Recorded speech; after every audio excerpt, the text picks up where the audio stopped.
On Snapchat, you're able to add your location to snaps to let others know where exactly you are. So in today's video, we'll be going over exactly how you can do that. Now, naturally, this kind of feature requires that the app has permissions in regards to knowing your location.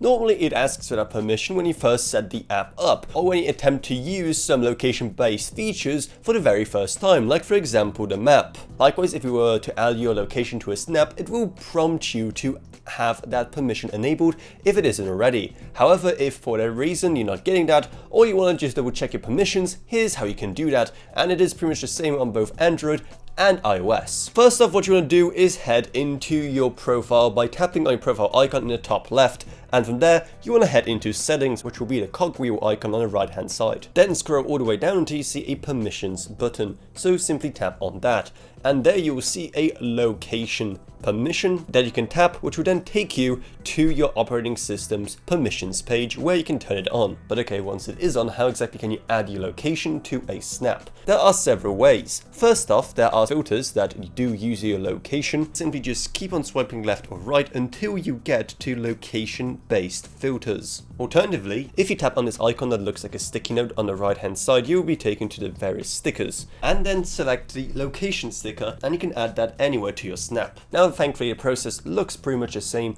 on both Android and iOS. So now you know exactly how you can add your location to your snaps on Snapchat. So hopefully you found this video helpful, and if you did, maybe subscribe to How to Authority for more like this in the future.